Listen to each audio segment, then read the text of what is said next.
What up, y'all? Chris Friesen here. I'm out in Dundee with the Wil Kinky trio. We are playing Red Hills Market. It's Cinco de Mayo. There's a brewing company that's taken over the place, but I just want to give you a quick little tour. Got this tented area. Actually, two tented areas. There's another one on the other side. Then here, we've got where the band is playing. We'll do some of this here in a minute.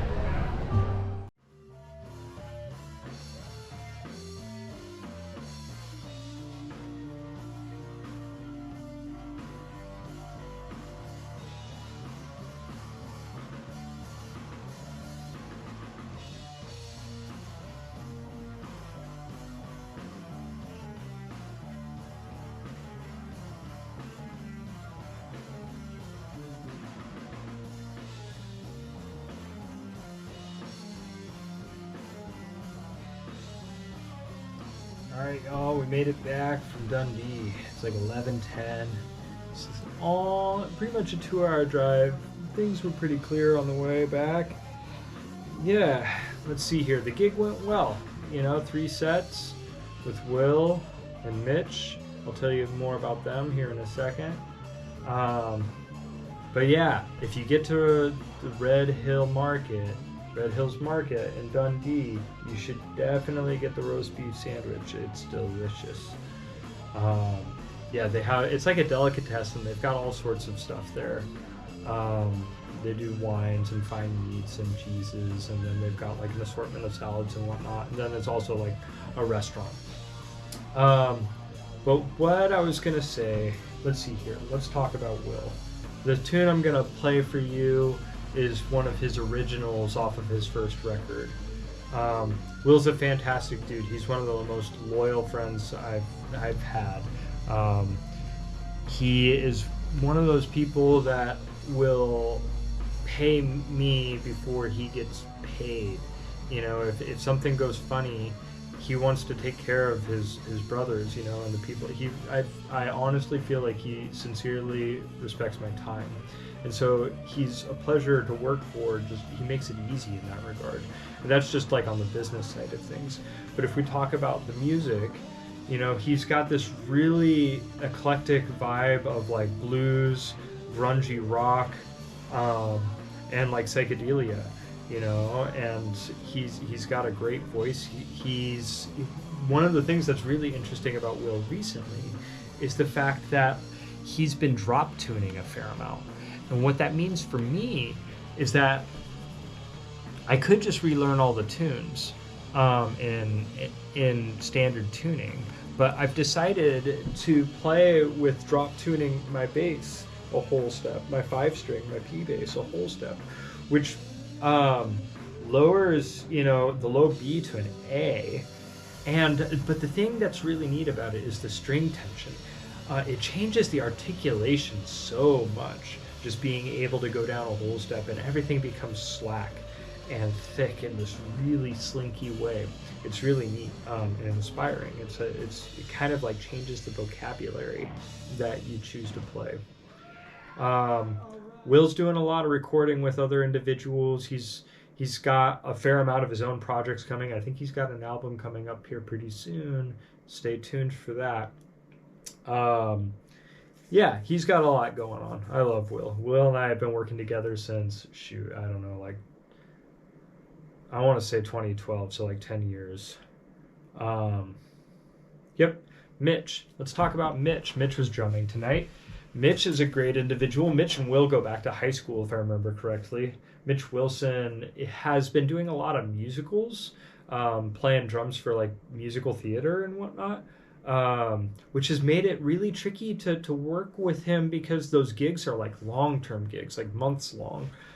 So it's always a treat when we get to play with him because you just never, it's been one of those things where you aren't quite sure when the next opportunity to play with Mitch is. But there's several things about his drumming that is really inspiring. Mitch kind of flies under the radar with his creativity. It's really subtle. which is something that I noticed that was a little bit different tonight. But in the past, what I've noticed is that like the way that he embellishes the groove is like really kind of, it's not flashy, which is I appreciate it. It like serves the song and like is embellishing while staying like foundational, which is hard to do. A lot of times when we step out from like our parts, it like it stands out. But Mitch has found this way to be able to like to embellish things without necessarily like pulling attention away from where the limelight is, which is normally on the vocalist or the soloist. Um, and I mean, he was rocking hard tonight. And it's funny, it was on a new set to him too. He hasn't been gigging on this Ludwig set very much, but that was another contributing factor. Yeah, Mitch sounds great. He's always rock solid. His time feel is fantastic, super creative. Um, yeah, another thing that I want to say about Mitch is that he's producing solo work as well. Um, and then the last thing that I want to say is that he's also in a Police tribute band where he's fronting it as Sting, playing bass and singing, which is pretty hard to do. And those aren't easy songs either. Yeah, needless to say, Mitch is a stellar musician. I love the guy. Just a sweetheart. I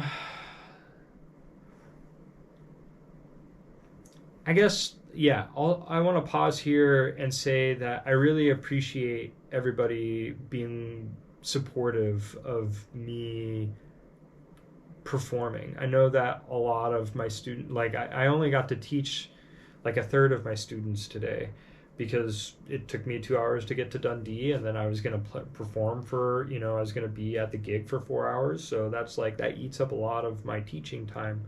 But I'm getting to entertain and perform and share like that element of music, which I feel is equally as important.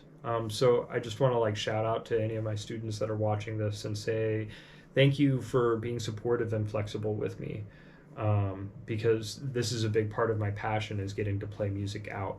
And that means that sometimes I don't get to be as consistent or present with you as I am in other times of the year.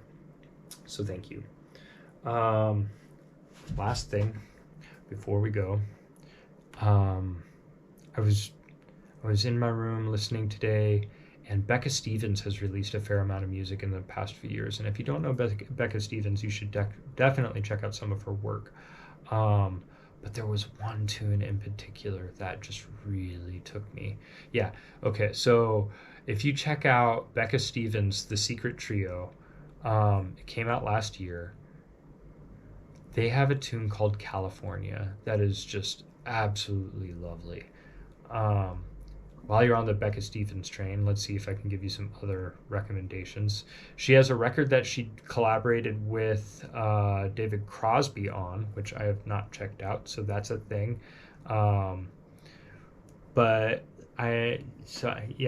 Imperfect Animal is actually the single off of a record called Perfect Animal. Check that out. Think About You, You Make Me Wanna.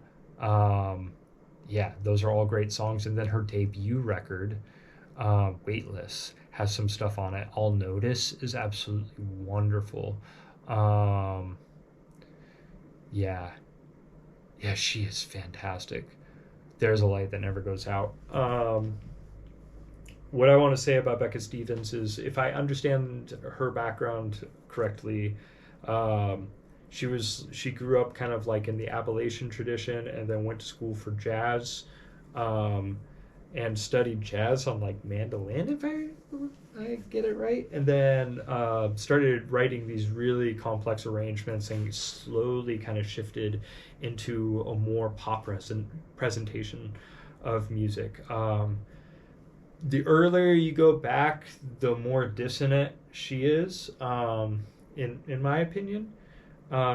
Which some of it is just wonderful arrangements with like cajon, accordion, mandolin, acoustic guitar, upright bass, things like that, and like these really rich vocal harmonies. Her vocal timbre is just super pure. But yeah, I feel like every time I check out what she's up to, it's just stellar. So there's some listening recommendations for you. But yeah, I'm going to leave you with that. And It's All Right is the track by Wil that I'll show you coming up next. Take care, y'all. See you soon.